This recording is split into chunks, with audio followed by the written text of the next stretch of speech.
नाज़रीन, आप देख रहे हैं रेड लाइन इस्लामाबाद स्टूडियो से। जिन लोगों का ख्याल था कि इंतखाबात के बाद मामला थम जाएंगे, अब वो सर पकड़े बैठे हैं। पाकिस्तान तहरीक इंसाफ ने एक मरतबा फिर एहतजाज की कॉल दी है। पंजाब के अंदर से पाकिस्तान तहरीक इंसाफ ये कह रही है कि हमने एक मुतवाज़ी सेशन कॉल करना है जिसके अंदर वो तमाम लोग शिरकत करेंगे जो उनके ख्याल के मुताबिक फॉर्म 45 पे जीत चुके हैं, लेकिन उनका मैंडेट स्टील किया जा चुका है। हमने ये भी देखा कि एतराज़ है बहुत बड़ा इलेक्शन कमीशन के ऊपर, और ये कहा जा रहा है कि इलेक्शन कमीशन इस तमाम धांधली का हिस्सा है। ये भी कहा जा रहा है कि पंजाब की असम्बली मुकम्मल नहीं हुई। आपने सिंध के अंदर भी नामुकम्मल असम्बली पे 2 चीफ मिनिस्टर मुंतखब करवा दिए, लेकिन KPK की असम्बली का इजलास भी साथ ही तलब कर लिया। एहतजाज की सियासत कहाँ पर जा सकती है? ये सिर्फ हुकूमत के बनने तक की अदाएँ हैं, ये इसके बाद भी ये अदा चलती रहेगी और अवाम सज़ा पाते रहेंगे। हमारे पास स्टूडियोज़ में मौजूद हैं मखदूम ज़ैन हुसैन कुरैशी साहब, जो सीनियर रहनुमा तहरीक इंसाफ के। आपका बहुत शुक्रिया, आपने हमें ज्वाइन किया। हमारे पास फैसल करीम कुंडी साहब, सेक्रेटरी इत्तलात पीपल्स पार्टी, सीनियर रहनुमा, आपका भी शुक्रिया। और डॉक्टर तारिक फजल चौधरी साहब, मुस्लिम लीग नवाज़ की तरफ से सीनियर रहनुमा, आपका भी शुक्रिया। हमें गरीदा फ़ारूकी भी थोड़ी देर में ज्वाइन करेंगी। बट स्टार्टिंग विद यू ज़ैन साहब, ये आपने एहतजाज के बाद आपको आदत हो गई दरअसल। बिस्मिल्लाहिर्रहमानिर्रहीम। तलत भाई, सबसे पहले बड़े अरसे बाद मुलाकात हुई है शो में आपके।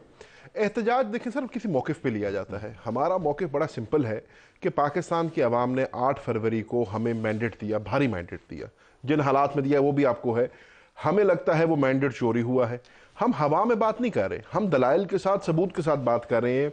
हमारे तमाम कैंडिडेट्स ने फॉर्म 45 अपने पेश किए हैं, जो कि एक्चुअल रिजल्ट है आपका। और फॉर्म 45 और 47 के अंदर जो तादाद है, हम उसी को उजागर कर रहे हैं कि इसके ऊपर फैसला किया जाए और बताया जाए कि ये कैसे हुआ। ये तो दावा हो गया ना आपके। देखें, मैं भी कह सकता हूं कि मेरे पास फॉर्म 45 है, आप भी कहें, उसका फोरम पे फैसला होगा ना। एग्जैक्टली, तो किसी फोरम पे हमें लेके आए ना। नहीं तो आप जाए, आप इलेक्शन कमीशन पे एतमाद नहीं करते। किसने कहा है? हम गए हुए इलेक्शन आपने कमीशन, जो इलेक्शन कमीशन की उधेड़ के रखा है। ना, हमने चीफ इलेक्शन कमिश्नर के रोल के ऊपर सवाल उठाया है। हमने इलेक्शन कमीशन इदारे के ऊपर सवाल नहीं उठाया। हम आज भी बतौर कैंडिडेट्स इलेक्शन कमीशन के पास गए हुए हैं। मुल्तान के अगर मैं आपको 2 हल्कों का बता दूं, NA 148 जहां से गिलानी साहब इलेक्शन लड़े हैं और हमारे बैरिस्टर तैमूर मलिक साहब लड़े हैं, और NA 151 जहां से मेहरबानो कुरैशी इलेक्शन लड़ी है मूसा गिलानी साहब के खिलाफ। हम दोनों हल्कों में इलेक्शन कमीशन में गए हुए हैं। 6 मार्च की हमें अगली पेशी मिली हुई है। तो हम बहुत अच्छी बात है, ये बहुत अच्छी बात है, लेकिन फिर सड़क गर्म करने की क्या जरूरत है? ये कहने की क्या जरूरत है हमने एहतजाज करना है? ये क्यों कह रहे हैं कि पंजाब के अंदर जो हम पैरेलल इजलास बुलाएंगे? ये क्यों कह रहे हैं कि मरकज के अंदर? जहां तक तो पंजाब की बात है ना जी, पैरेलल इजलास की कोई ऐसी चीज नहीं है। हम गए, हम असेंबली का हिस्सा बने, लेकिन वहां पर जो हमारे नए मुंतखब स्पीकर साहब हैं, अहमद साहब, जो मैं तो उनको बहुत बुर्दबार इंसान समझता हूँ, उनका रवैया उस दिन हमारे मेंबरान के साथ मुनासिब नहीं था। एक दिन में रवैये का पता चल गया आपके सामने था ना जो कुछ हुआ। तो I will say this, हम पार्लियामान में बैठने के भी कायल हैं, हम पार्लियामान के तकद्दुस के भी कायल हैं, और मैं आपको पता है हमेशा पब्लिकली ये बात की है। हम तो चाहते हैं कि पार्लियामानी रवायात चलें, पार्लियामान चलें और उनके अंदर काम हो, और इंशाअल्लाह हम एक मुस्बत ऑपोजिशन का रोल अदा करेंगे। ये जबरदस्त बात है कि ये तो आपने सुनाई। अमूमन जो सोशल मीडिया पर जो बयानात आ रहे हैं उसमें तो आपको ये आवाज नहीं सुनाई देती।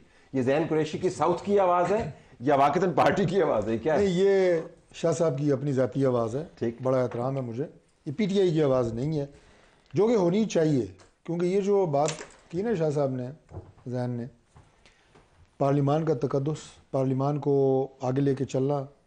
मैं इससे पहले भी प्रोग्राम में था, वहाँ भी मैंने ये बात की कि कोई भी शख्स, निज़ाम, जमात इंडिस्पेंसिबल नहीं है, मुल्क इंडिस्पेंसिबल है। ये सिस्टम जो है इसने हमेशा रहना है और इस निज़ाम ने आगे चलना है, रियासत ने आगे चलना है। उसके रास्ते में रोड़े ना अटकाए जाएं। लेकिन अगर बुनियाद के ऊपर ही एतराज़ात आ जाएं, देखिए तलत साहब, एतराज़ात तो हमेशा रहे हैं ना पाकिस्तान में। कोई बुनियादी एतराज़ात हैं, ये आम एतराज़ात मुझे बता दें कि कौन सा ऐसा इलेक्शन है जिसमें एतराज़ात नहीं रहे। 2018 का इलेक्शन था, मैं उसकी मिसाल देना कुछ मुझे भी, लेकिन उस इलेक्शन में तो अपोजिशन पार्लियामान में बैठने के लिए तैयार नहीं थी। मौलाना फजल रहमान साहब की हमारी जो पहली मीटिंग हुई, उन्होंने कहा जनाब कि हम बिल्कुल इसका ऐसा नहीं बनेंगे, हम जाएंगे नहीं। ये कुंडी साहब बैठे हैं, पूछें। लेकिन फिर इसी निज़ाम के लिए कि इसको आगे चलना है, मुल्क ने आगे चलना है। ऑकवर्ड सिचुएशन हो जाती है जब आपके साथ बैठे हुए लोग, मैं कुंडी साहब के पास ये सवाल लेके जाऊंगा, जैसा मौलाना फजल रहमान है, वो भी अगर ये कहने लग जाए कि अगर PTI को वोट मिला है तो उनको हुकूमत में आने दें, तो आपके लिए ऑकवर्ड सिचुएशन हो जाती है कि नहीं? क्योंकि आप तो उनके साथ खड़े रहते हैं। देखिए, ये तो हमने भी कहा था, शहबाज शरीफ साहब ने भी ये कहा था कि अगर जो आज़ाद उम्मीदवार हैं पाकिस्तान तहरीक इंसाफ के, अगर वो हुकूमत साजी कर सकते हैं तो ज़रूर करें, लेकिन वो भी हुकूमत बनाते या हम बना रहे हैं, उसके लिए आपको कोalition की ज़रूरत थी, उन्हें भी ज़रूरत थी, हमें भी ज़रूरत थी। पाकिस्तान पीपल्स पार्टी और बात कर रहे हैं, ने ये फैसला किया कि हमारे साथ आए और हम एक जॉइंट गवर्नमेंट बनाएं, एक कोalition गवर्नमेंट बनाएं, वो आपके सामने है। चलो कुंडी साहब, आज एमक्यूएम की तरफ से जो बयान आया आपने देखा होगा, उनके लीडर की एक ऑडियो लीक हुई, फिर उन्होंने वजाहती बयान दिया। उसके अंदर वो नून लीग को कोट करते हुए ये कह रहे हैं कि पीपल्स पार्टी नून लीग को कहती है कि एमक्यूएम का जो कराची के अंदर मैंडेट है वो मुकम्मल तौर पर जाली है। तो आपका भी मौकफ है कि बहुत बड़ी धांधली हुई है अगर कराची का सारा मैंडेट जाली है, जो आपका बयान है? बिस्मिल्लाहिर्रहमानिर्रहीम। तलब देखें, हमारी जब सीसी की मीटिंग इलेक्शन के फ़ौरन बाद हुई थी, उसमें हमारी रिजर्वेशन इलेक्शन के हवाले से थी। हमारे पार्टी के चेयरमैन ने भी जब प्रेस कॉन्फ्रेंस की, उसमें भी उन्होंने जिक्र किया कि हमें तहफ़्फ़ुज़ात हैं चारों सूबों में इलेक्शन के हवाले से, और हम अपने जो सबूत हो कंपाइल कर और हम उस पर प्रेस कॉन्फ्रेंस भी करेंगे, वाइट पेपर भी जो है वो हम उसके ऊपर इशू करेंगे।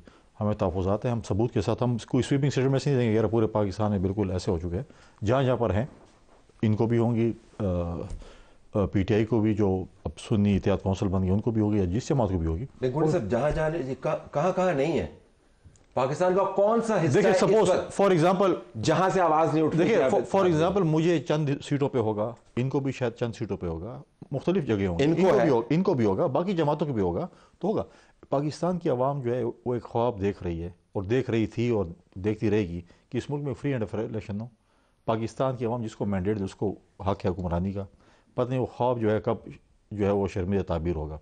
आपके हमारे इस वक्त आपकी वरी नहीं है क्योंकि आपने इनकी हुकूमत को सहारा दिया हुआ है, आपके पास सिंध का मैंडेट मौजूद है, सदर आपका बन जाना है, तो राइट नाउ आपको ये जो देखिए हम पॉलिटिकल लोग हैं, अगर इंडिपेंडेंट जो मेंबरान इलेक्ट हुए थे backed by PTI, Sunni Ittehad Council में चले गए, उनके पास नंबर 1 है, ये नंबर 2 है, हम नंबर 3 पे हैं। 2 जमातों ने मिलकर हुकूमत बनानी है। इन्होंने तो फैसला कर लिया कि हमने किसी के साथ डायलॉग्स नहीं करने। फिर कुछ दिनों बाद उन्होंने कहा कि नहीं डायलॉग्स करने सिवाय पीपल्स पार्टी और PMLN के, इनको वोटों की ज़रूरत नहीं है, इन्होंने कह दिया कि हम नहीं कर जाए। PMLN शहबाज शरीफ साहब आए, जरदारी साहब से उन्होंने मुलाकात की, फिर बिलावल साहब और ज़ारी साहब से मुलाकात की, उन्होंने वोट मांगे। अगर ये जमात वोट मांग ही नहीं रही है, बैठ नहीं रही, डायलॉग्स नहीं कर रही है, तो आप कैसे उसको कहेंगे आए हम आपको खुदावास कर रहे हैं? गरीदा, अब इस वक्त सूरत हाल ये है कि एहतजाज की एक दूसरी कॉल है। पहली कॉल जो PTI की तरफ से आई थी वो फिजल आउट हो गई, ज़्यादा एहतजाज उसके ऊपर नहीं हुआ। लेकिन अब कल इलेक्शन कमीशन की तरफ से मखसूस नशिस्तों के ऊपर कोई फैसला आ जाना है। 29 तारीख को असम्बली का इजलास हाथ लगा हुआ है, तो बज़ाहिर तो सिस्टम काम कर रहा है, लेकिन गुस्सा इस निज़ाम में बहुत ज़्यादा, हर तरफ से चीखो पुकार है। गुस्सा पाकिस्तान तहरीक इंसाफ को है इस वक्त तक, और उसका इजहार आज इमरान खान ने किया भी। उन्होंने पूछा, अपने जो मुलाकात करने के लिए गए थे, कि IMF को लेटर गया कि नहीं गया, बताया गया कि फ़िलहाल नहीं गया, तो उन्होंने एक बरहमी का इजहार किया कि अभी तक क्यों नहीं गया। लेकिन जो ज़ैन कुरैशी साहब बात कर रहे थे, he is one of those rarest sanest voices in Pakistan Tehreek Insaf. और मुझे इस बात की भी आज खुशी हुई है कि बस आपने फारिग करवा दिया स्पीकर के लिए आपने आज ये बात करके ना, बस इसके बाद जैन के साथ जो ट्रोलिंग होनी है PTI की तरफ से कि गरीदा ने जैन को एंडोर्स कर दिया, सर्टिफिकेट दूसरा भी एंडोर्समेंट, दूसरे एंडोर्समेंट करवाने में ज्यादा फायदेमंद हो जाएगा। नहीं, स्पीकर कौमी असेंबली के लिए आमिर डोगर साहब को नॉमिनेट कर दिया। अगेन जो हमेशा ब्रिज का काम करते थे नून लीग पीपल्स पार्टी के साथ भी, जब PTI की अपनी हुकूमत भी होती थी। रिजर्व सीटें जहां तक मेरा अंदाजा है शायद पाकिस्तान तहरीक इंसाफ को ना मिल सके। अच्छा, इस पे PTI का मौकिफ राइट है, इन प्रिंसिपल राइट है कि जब तक हाउस कंप्लीट ना हो आप हाउस का इजलास नहीं बुला सकते। लेकिन इजलास बुला लिया ना आपने, बट गलती इनसे भी हुई है ना। तो ये ऐसी के साथ दम हो गए सुन्नी इत्तेहाद, जिसके अपने सरबराह अपनी जमात के निशान पे नहीं लड़े। साहिबजादा हामिद रजा साहब वो भी आजाद इंडिपेंडेंट लड़े, वो अपनी जमात पे नहीं लड़े।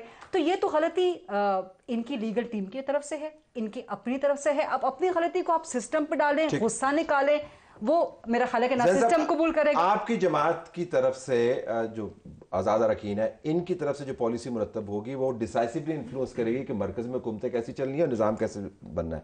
तो आपको लगता है कि किसी तरफ सेटल डाउन हो जाएगा कि एहतजाज भी चलता रहे आहिस्ता आहिस्ता, लेकिन असल में एतराज़ के साथ अब असम्बलियों के अंदर आ जाए और काम करते रहे? जो आपका पॉइंट ऑफ व्यू। तलत साहब देखें, अच्छा तो ये होता कि एक नया बाब रकम हो रहा है, एक नई पार्लियामान बन रही है, हम इन मसलों में ना होते, रिजर्व सीट्स का फैसला हो जाता, पाकिस्तान तहरीक इंसाफ का हक है, उनको पाकिस्तान की आवाम ने मैंडेट दिया है, उनको उनके हिस्से की रिजर्व सीट्स मिलनी चाहिए। अंदर तो आज़ाद है ना, आप देखें ना, वो तो ठीक है, अंदर तो आज़ाद है ना, फिर आज़ाद आप एक पार्टी के प्लेटफॉर्म पे चलेंगे जिसके पास SIC कर ले, SIC कर ले, SIC में अगर गए हैं तो SIC को उसके हिस्से की मिलनी चाहिए। पार्लियामेंट कंप्लीट होनी चाहिए, आवाम ने जो मैंडेट दिया है वो रिप्रेजेंट पार्लियामेंट में होना चाहिए और उसके बाद हमें पार्लियामान में बैठकर अपना रोल अदा करना चाहिए। हम आप तो कह रहे हैं आपकी 222 सीटें हैं, अगर आप फॉर्म 45 देखें तो बिल्कुल हमारी फॉर्म 45 मैंने तो नहीं देखना, ना ही आपने देखना, वो आप देखिए ना, अभी तो किसी फोरम पे, ये किसी फोरम पे जाएगा ना, और ये कलेक्टिवली नहीं जाएंगे। इसी में 35 दरखास्तें क्यों हैं अभी तक पाकिस्तान तहरीक इंसाफ की तरफ से, अगर आपकी 220 या 222 या जितनी भी बनती हैं? वो 35 वो हैं क्योंकि ये इंडिविजुअल लेवल पे होना है ना, तो इंडिविजुअल लेवल पे उन कैंडिडेट्स ने अपने फॉर्म 45 इकट्ठे करके, अपने पूरे शवाहिद इकट्ठे करके, लेकिन मेरा पॉइंट 35 से इसी पे शुरू कर ले, दूध का दूध पानी का पानी। इसको रिजॉल्व जो है ना हमने टीवी टॉक शोज में करना है, एग्जैक्टली, ना हमने आपस में बैठ के करना, तो तय कभी नहीं होगा, अप्रोप्रिएट फोरम्स पे करना है। ठीक है, तो हम अप्रोप्रिएट फोरम्स के पास गए हुए हैं और इंशाल्लाह वो अपना फैसला, जो भी फैसला देंगे आप मान लेंगे? आप बिल्कुल मानेंगे। पहले कब नहीं माना, हमने हमेशा पाकिस्तान की आला जिस तरीके से माना है वैसे उससे बेहतर ना करना, मेंगड़ियां ना डालें उसके अंदर। मैं आपको कह रहा हूं मेंगड़ियां ना डाला करें। हमने आला अदलिया के हर फैसले को सरेखम तस्लीम किया और अदलिया की ऐसी की तैसी भी किया साथ। बात है कि कौन नहीं करता, हर कोई अपना एहतजाज। आपको लगता है कि ये असेंबली स्मूथली हो जाएगा 29 तारीख को, क्योंकि आपकी तरफ से भी जरा डावाडोल ही है मामला। पीपल्स पार्टी जो है वो रोजाना कोई ना कोई एक ऐसा बयान देती है जिसके अंदर से जो है ना हल्की सी आपको ठंडक महसूस होती है, कोल्डनेस महसूस होती है। नहीं, देखें, जो आप KP के इजलास की बात कर रहे हैं और जो सदर साहब ने प्ली ली है कि मैं असेंबली, कौमी असेंबली का इजलास इसलिए तलब नहीं कर रहा कि उसकी वजह यह है कि अभी मेंबरान की तादाद पूरी नहीं है, और वही अगर आप फार्मूला KP पे रखें तो उसका मतलब है कि उसका भी जो है अभी तक पूरा नहीं है मेंबरान। वो ख़ुद तो बुला रहे हैं, लेकिन अगर कोई दूसरा बुलाए तो वो गलत है। जो फार्मूला अपने पे ठीक है, दूसरे पे गलत है। एक तो ये बात, दूसरी बात ये है कि इजलास तो होना ही है ना। देखिए, मैंने जैसे पहले कहा कि आपके सूबों में गवर्नमेंट्स बन रही हैं, वज़राए आला बन रहे हैं, हुकूमत साजी हो रही है, तो आप कौमी असम्बली को महरूम तो नहीं रख सकते। अब ये फैसला इलेक्शन कमीशन ऑफ पाकिस्तान कल करता है, परसों करता है, उसके बाद जिसके हक में होता है, अगर इनके हक में नहीं होगा, ये एक लंबी लिटिगेशन होगी, उस वक्त तक असेंबली का इजलास नहीं होगा। पता नहीं क्या मसला है, ये बड़ी सस्पिशियस किस्म की तरीका कार है कि 29 को आपने ये इसहाक डार साहब ने आज मुसम्मा इरादे का इजहार कर दिया कि हमने 29 को करवाना है, और अब आप 28 को जाके फैसला उनकी तरफ से होता है, आप नहीं करवा रहे हैं। लेकिन ये बहुत ज्यादा कॉन्स्पिरेटोरियल लगता है, which plays to their narrative, लगता है बहुत कन्वीनियंट कि जी 24 घंटे पहले फैसला करें, और फैसला करेंगे 5 बजे। मेरी एक बात सुने, मैं कहता हूँ कोई फैसला जो भी होता है, अगर इनके हक में होता है, जिन्होंने बताया मुकम्मल हो गया, अगर नहीं होता है इनके हक में तो इनके पास फोरम मौजूद है, हाई कोर्ट जाएंगे, सुप्रीम कोर्ट जाएंगे, और दोबारा इनके हक में होता है वो सीटें इन्हें दोबारा मिल जाएंगी। उसका 29 तारीख के इजलास में क्या कॉन्स्पिरेसी है, मुझे ये बताएं। तो मतलब नून लीग सीटें नहीं लेगी रिजर्व, जो PTI को नहीं मिलेंगी। जब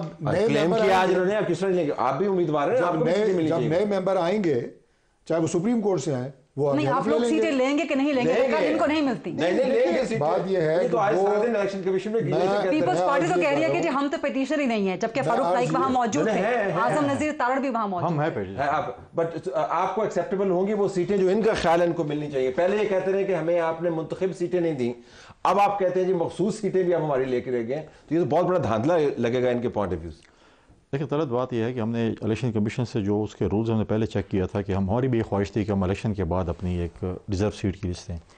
हमें ये कहा गया कि आपने जो है वो एक लिस्ट देनी है और नॉमिनेशन पेपर जमा करने हैं, उसकी स्क्रूटनिंग होनी है, जो उन्होंने जो प्रोसेस था। उसके बाद अगर आप वो लिस्ट देते हैं, उसमें अगर वो पूरी हो जाती है, उसके बाद आप ऐड कर सकते हैं। लेकिन जो ये है कि अगर आप लिस्ट नहीं देते हैं, तो आप लिस्ट नहीं देते तो आप क्लेम नहीं कर सकते सीटें, ठीक है। अब बात यह है कि इन्होंने सुन्नी इत्तेहाद कौंसिल के साथ इत्तेहाद किया, जिन्होंने लिस्ट नहीं दी है तो क्लेम नहीं कर सकती है, तो लिहाजा इसलिए हम पिटीशन, उसके बाद अगर वो नहीं दिए तो बाकी पार्टीज में। मेरी भी रीडिंग जो है, जो भी मुझे थोड़ा बहुत पता है इस कानून का, वो यही है, pretty much tight and narrow and open and shut किस्म का कानून है, जिस तरह की जो उसके अल्फाज लिखे हुए हैं। लेकिन मैं समझने से कासिर हूँ कि इस निज़ाम के अंदर क्या मसला है कि आपने इस मसले को तवालत क्यों दी। अब ज़रा सवाल इलेक्शन कमीशन से होना चाहिए, आपको पहले तय कर देना चाहिए था, ताकि आपके पास अगर फोरम होता तो आप उसके ऊपर जाते। सर बिल्कुल ऐसे है। दूसरी बात कि कोई इन सीटों से फॉर्मेशन ऑफ गवर्नमेंट पे तो कोई असर नहीं आ रहा ना, वो तो वैसे का वैसे रहेगा। सीटें मिलनी चाहिए थी ताकि ये इब्तदा में ही ये रोला ना मचता और एक अच्छे माहौल में हम एक नए अवान में जाके बैठ सकते। हम तो उसको मजीद तूल दे रहे हैं, एक लड़ाई को हम बिला वजह लड़ाई बना रहे हैं। सीटें मिलनी चाहिए। 2018 में भी तो ऐसे ही हुआ था ना, बाद में लिस्टें दी गई थी और उनके ऊपर सीटें मिली थी, तो कोई फर्क नहीं है। मेरे समझने में रिजर्व सीट का कॉन्सेप्ट क्या है, प्रोपोर्शनल रिप्रेजेंटेशन पे सीट्स हैं। पाकिस्तान की आवाम ने हर जमात को वोट दिए, पीपल्स पार्टी को भी दिए, नून लीग को भी दिए, तहरीक इंसाफ को भी दिए होंगे, सुन्नी काउंसिल को नहीं दिए, सुन्नी काउंसिल को नहीं दिए, और आप उनके प्लेटफॉर्म से उनके साथ जुड़ के सीटें क्लेम कर रहे हैं। That is the bottom line. उनको वोट नहीं दिए, वो तो सब्जुडिस है ना। Let's see what the election commission decide. कल फैसला हो जाएगा। बेंच बैठा है उस पर, हम क्या बहस करेंगे। अब आपको ही पता है फैसला किस किस्म का कैसे होगा? ऐसे ही होगा जो बताया जा रहा है। आपने क्या लिखा है? यही लिखा है कि ओपन एंड शट है मेरी नजर में। तो देखिए, ओपन एंड शट है मेरी नजर में, तो कानून तो मेरे ज़ाती ख्याल के मुताबिक ये सुन्नी इत्तेहाद काउंसिल को नहीं मिलनी, बाकी पॉलिटिकल पार्टीज में डिवाइड होनी है। डिवाइड होनी है, जिसमें पीपल्स पार्टी को मेरा ख्याल है कि एक मिलेगी, ज्यादा नून के पास जाएंगे या JUIF के पास जाएंगे। एक क्यों? सो नून इसलिए तारिक साहब ज्यादा आप खामोश बताएं ना आपकी कैलकुलेशन कितनी है। आई डोंट नो, मैंने कैलकुलेट नहीं किया, लेकिन वो डिवाइड नवीद कमर साहब से मेरी मेरे बात हुई तो वो खामोश कहते कि होने हमें से एक या मिलेगी। शोर मचाने से ना हमें सीटें मिलनी है या नहीं मिलनी इसका तयन सर अखलाकन आप लोगों को नहीं लेनी चाहिए, अखलाकन नहीं लेनी चाहिए। क्यों नहीं लेनी चाहिए? अच्छा, अगर इन्हें नहीं मिलती, क्यों नहीं लेनी चाहिए?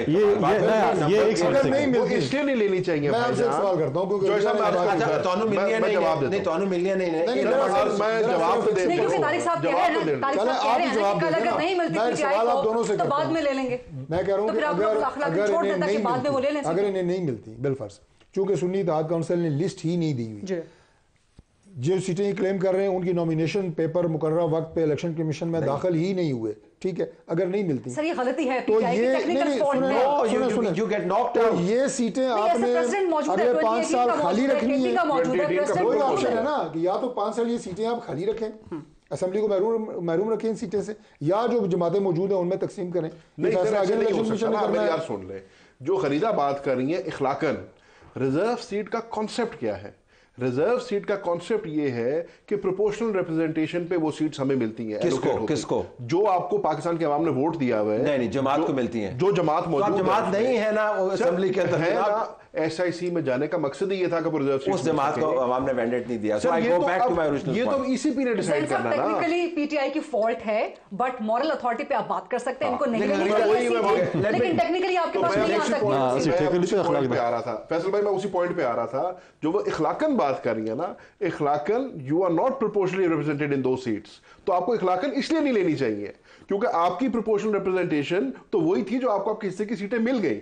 अब आप क्लेम कर रहे हैं जो हमारे हिस्से की सीटें नहीं है क्योंकि वो किसी और को नहीं मिल रही इसलिए हमें मिल जाए, वहां पे इखलाकन गलत है। आपने सियासी इखलाकियात के लिए इस माहौल में क्या गुंजाइश? मैं तो गरीदा फारूकी की बात को आगे बढ़ाया है। लेकिन पाकिस्तान तहरीक इंसाफ अगर आज हमारी अखलाकियात की बात जो कि इनको सूट करती है ले रही है, तो फिर अखलाकियात की बात वो भी अडॉप्ट किया करे जो इनको नहीं सूट करती है, इनको लगता है। बहुत सी मिसालें ऐसी, जब हम आप पे तनकीद करते हैं, आपके मामलात पे IMF का लेटर आपको नहीं लिखना चाहिए।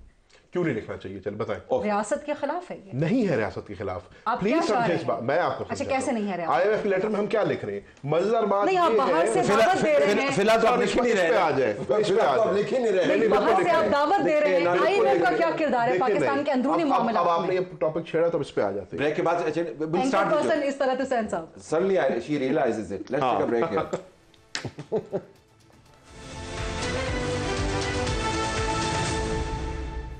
IMF के ऊपर इधर भी आऊँगा कि कितना इम्पैक्ट पड़ सकता है पॉलिसी वाइज। ये हुकूमत को चलवा रहे हैं, उसका हिस्सा नहीं है, आपने सारा बर्डन लेना है। अकलीती हुकूमत है, अक्सरियती कैबिनेट है। It's a very strange kind of an arrangement. But start with you, क्यों लिख रहे हैं लेटर आपको? सर पहली बात तो साइफर तो आराम नहीं आया था। IMF के लेटर को लेके एक फॉल्स हिस्टेरिया क्रिएट कर दी है, पता किसी को है नहीं उसके कंटेंट्स क्या है, शोर पहले मचा दी है। पहली बात तो लेटर जो है वो बुनियादी तौर पे इमरान खान साहब सिर्फ इतना कह रहे हैं कि IMF ने खुद अपनी शराइत में ये लिखा था कि free and fair election, credible election Pakistan में होने चाहिए। खान साहब का एक मौक़िफ़ है, पूरे पाकिस्तान को पता है कि हम समझते हैं पाकिस्तान में हमारे मैंडेट को चुराया गया है, तो वो IMF से कह रहे हैं क्योंकि उनके मुआहदे का हिस्सा था और उन्होंने इस चीज़ के ऊपर दबाव डाला था, वो इस चीज़ को इंश्योर करें कि हमारे मुल्क में एक ऑडिट हो। ये कतई नहीं कहा जा रहा IMF इंश्योर करे कि पाकिस्तान के अंदर ऑडिट हो। You understand what you are saying? Sir आप सुन लेना, IMF is a stakeholder ना, उन्होंने कहां से इलेक्शन में कहां पे स्टेक होल्डर? आप हमेशा ये बात मानते हैं ना कि जी हम हमेशा कहते हैं इस मुल्क में जब तक पॉलिटिकल स्टेबिलिटी नहीं होगी इकोनॉमिक स्टेबिलिटी नहीं आ सकती। IMF तो इकोनॉमिक स्टेबिलिटी, लेकिन अगर आप इंटरनेशनल मॉनेटरी फंड, बैनुल-अक़वामी मालियाती इदारे को कह रहे हैं कि आपके इलेक्शन का ऑडिट करें, नहीं, वो नहीं करें। तो कौन वो इंश्योर कराएं कि कैसे इंश्योर करवाएं? ग्रुप भिजवाएं? नहीं, उनके मुआहदे का हिस्सा है, वो अपनी टर्म्स में इंश्योर कैसे करवाएं? अपनी टर्म्स में रखें। देखिए, बात बड़ी सिंपल है इसमें। बात ये है कि इमरान खान साहब पहले तो उसको क्लियर करें। इमरान खान साहब ये तो कतई नहीं कह रहे कि मुआहदा नहीं होना चाहिए या उनको पैसे रिलीज नहीं करने चाहिए।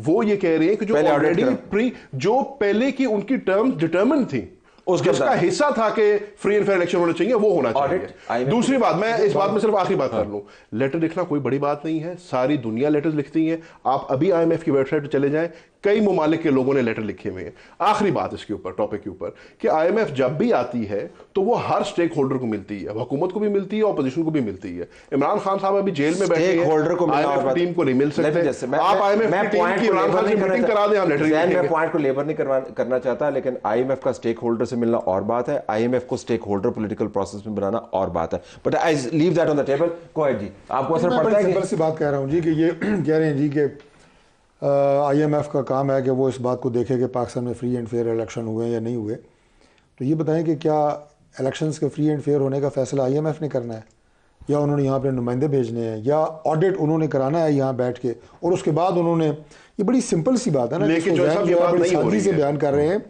कि ऑडिट को इंश्योर करना, अगर सिर्फ इसी एक जुमले को ले लें, वो किसी सूरत में ना ऑडिट को इंश्योर कर सकते हैं, ना हम किसी और को इजाजत दे सकते हैं ऑडिट करें कि पाकिस्तान में कोई उसका इंटरनल मैटर हो, उसको अमेरिका, IMF, कोई दूसरा मुल्क यहाँ के आपके अंदरूनी मामलात के अंदर मुदाखलत उनका मानना ये है, ये बात जो है, जब आपने मुआहदा किया आपकी इंटेग्रिटी की बात है, साफ और शफाफ इंतखाबात की बात हुई थी, और फकत इतनी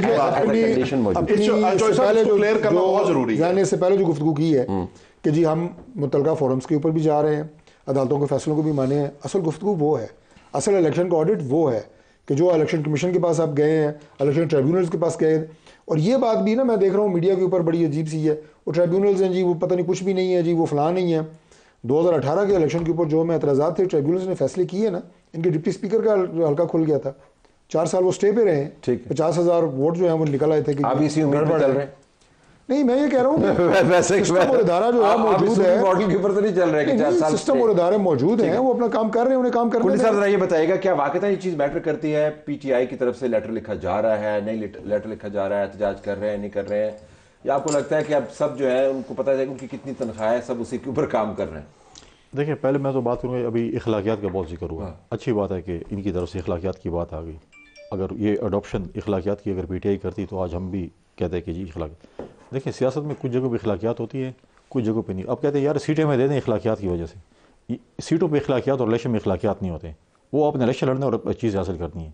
भाई आप हमेशा इनको दें, इनकी बारी है कि हमने किसी से बात ही नहीं करनी, हमने किसी हाथ ही नहीं मिलाना, हमने डायलॉग्स ही नहीं करने, लेकिन ये चीज़ हमारी है, इखलाकियात हमें दे दें, ऐसे नहीं होता। दूसरी बात है कि आप इन्वाइट कर रहे हैं इंटरनेशनल कम्युनिटी को अपने मुल्क के मामलात में। क्या आप जब वज़ीर साहब से किसी अमेरिका में इलेक्शन या UK में इलेक्शन में आपने कभी लेटर लिखा कि इस इलेक्शन की भी आप जाके इंक्वायरी करें? और कभी भी IMF वाले आके इमरान खान से नहीं मिलेंगे। He is not party chairman now, he is not a stakeholder, ठीक है? जब वो बाहर आएंगे, जब वो लास्ट टाइम आए थे तो मिले थे। मेरी बात कंप्लीट हो जाए, मैंने इंटरफेयर नहीं किया ना, मेरी बात गलत होगी लेकिन सुन लेना, बर्दाश्त करें, ठीक है? वो नहीं है। जब वो बाहर आएंगे, पार्टी के चेयरमैन बनेंगे, फिर उनसे मिलेंगे। मैं नहीं समझता कि वो अब आएंगे, इनसे जेल में मिलेंगे, को वो न उनकी पार्टी है, न वो पार्टी के चेयरमैन है। हाँ, उनकी पार्टी के चेयरमैन भी है। अब इनकी पार्टी सुन्नी इत्तेहाद कौंसिल है, हामिद रजा से शायद वो मिलेंगे, लेकिन इमरान खान से नहीं मिलेंगे।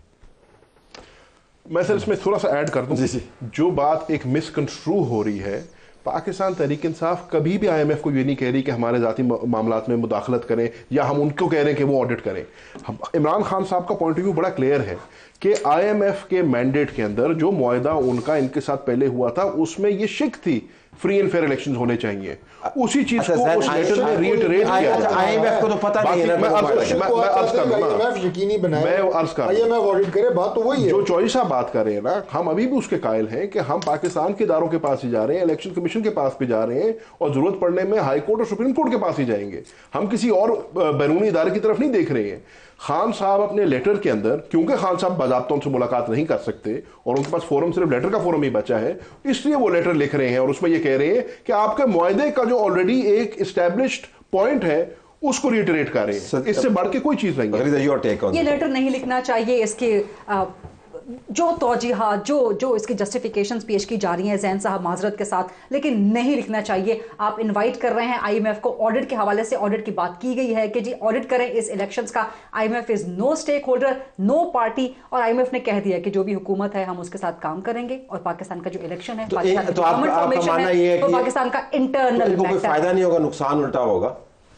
नहीं, इसका इम्पैक्ट तो कोई नहीं होगा ना IMF के प्लान पे। IMF का प्लान तो होना है, लेकिन यह है कि आपकी एक domestic politics, you are playing to the domestic politics and you are playing to the international एक ट्रैजेक्टरी सेट हो जाती है, जो मैं प्रोग्राम के आगाज में ही बात कर रहा था जैन, ट्रैजेक्टरी सेट हो जाती है कि आपने इसी तरफ जाना है, तसादुम की टकराव की आपको लिखा हुआ लहराना है, यानी वो जो पहले साइफर वाला मामला था, एक और कागज आप तैयार करें। मतलब कागज की वजह से जो आपके साथ हुआ है, तो आपको अभी तक शायद समझ नहीं आया कि कागज कितना भारी पड़ सकता है। देखिए सर, ये आपका मौकिफ है, मेरा मौकिफ इस पे ये है, मेरा मौकिफ इस पे ये है कि IMF लेटर को is being blown out of proportion.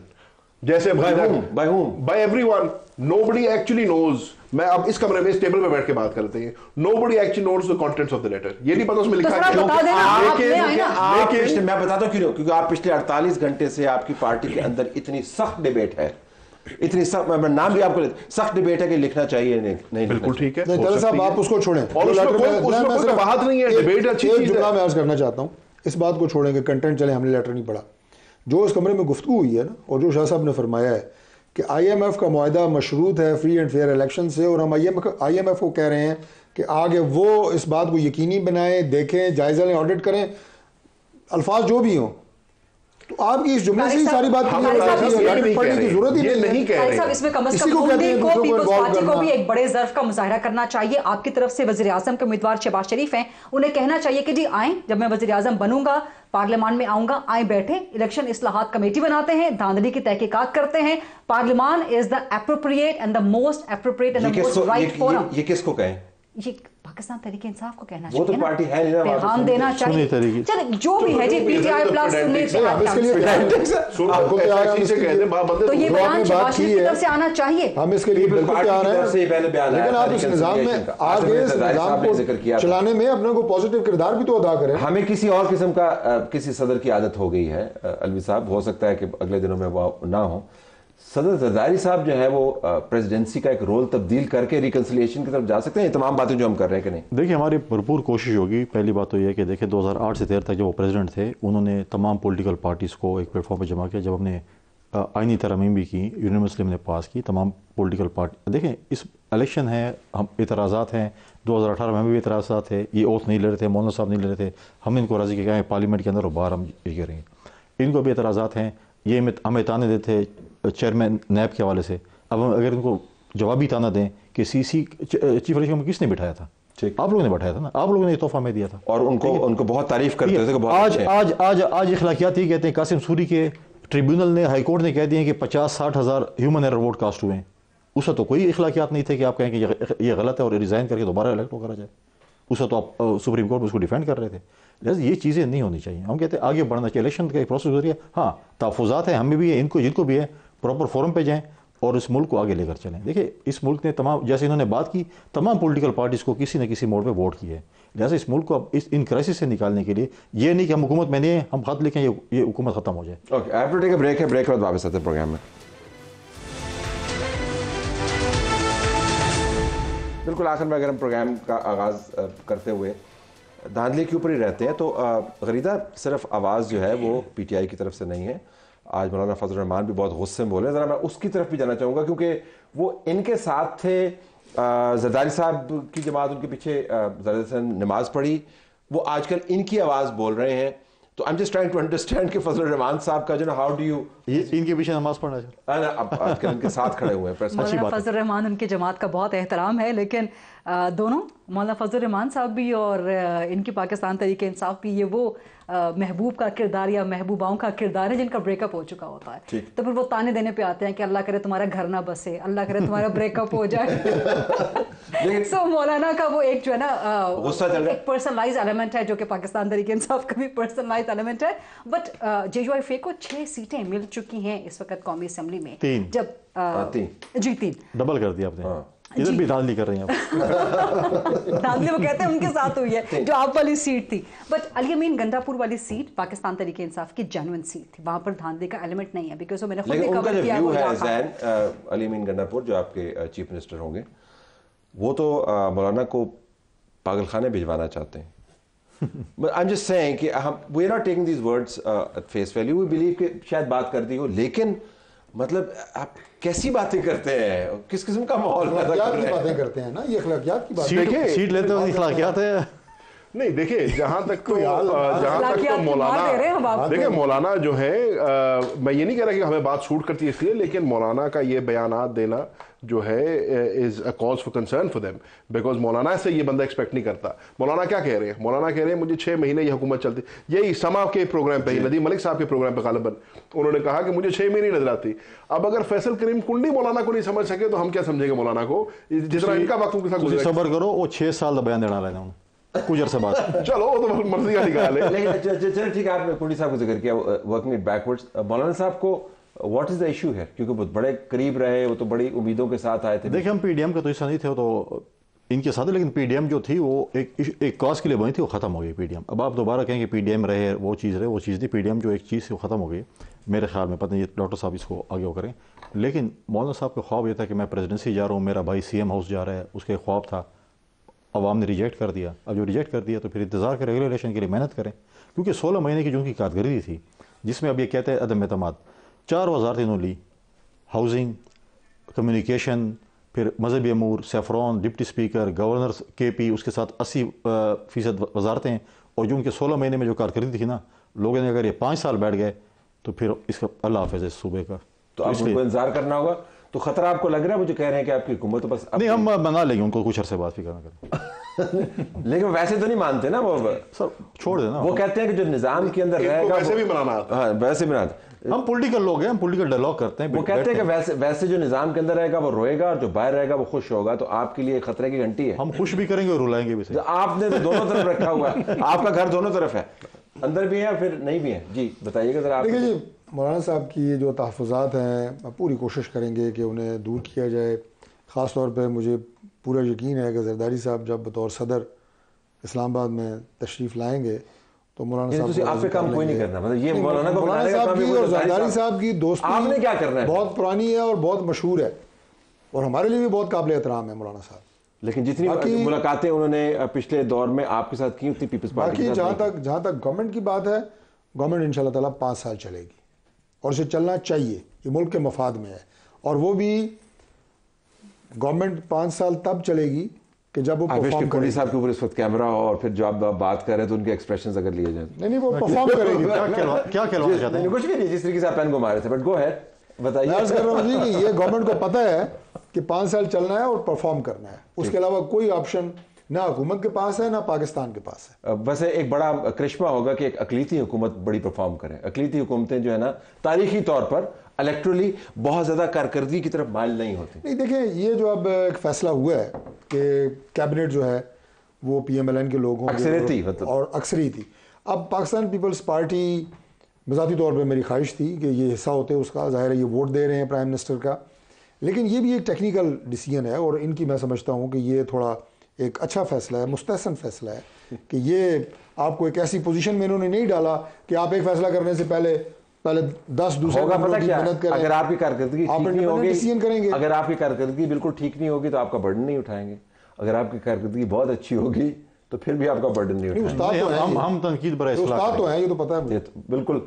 सो आपका ख्याल है कि चल जाएगी हुकूमत, चल जाएगी आपके ख्याल में? सर मेरा नहीं ख्याल है। उसकी वजह ये है, जहां तक तो with due respect to Faisal भाई, पीपल्स पार्टी जो है ना वो have your cake and eat it too वाली सियासत कर रही है। हमने नहीं, लेकिन they are actually doing it, but sir मैं ये तो वक्त बताएगा। मेरे समझने में आवाम में ये चूरन नहीं बिकेगा।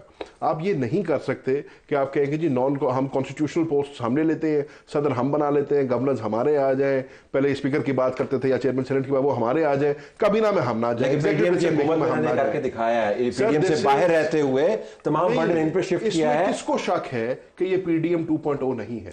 हमें शक है। पीडीएम 2.0 है बज़ाहिर तौर पे, and for all practical purposes ये पीडीएम 2.0 है। और अगर पीपल्स पार्टी ये समझती है कि ये हुकूमत जो है चल जाएगी, और जब महंगाई होगी, जब IMF के प्रोग्राम में जाएंगे, जब तेल की और बिजली की और आटे की और घी के रेट बढ़ेंगे, तो कहेंगे हम इसका हिस्सा नहीं है। आवाम इस चीज को नहीं मानेगी, आवाम इसको हुकूमत देगी। पीडीएम का सरबराह तो मैं आपको दे दिया ना, वो तो उधर चला गया आपकी तरफ। अभी आप कह रहे हैं मना लेंगे उसको वापस, बाद में तो यहाँ पर भी एक ग्रैंड अलायंस हम आपको वैसे ही वापस कर देंगे, बेफिक्र। ऐसे ना हो आपको भी साथ ले आए वो। जरा गरीदा इसके ऊपर वापस आएगा टुवर्ड्स द एंड कि पीडीएम की हुकूमत वो एक साए की तरह इस हुकूमत के ऊपर छाई हुई है कि आपने क्या किया था।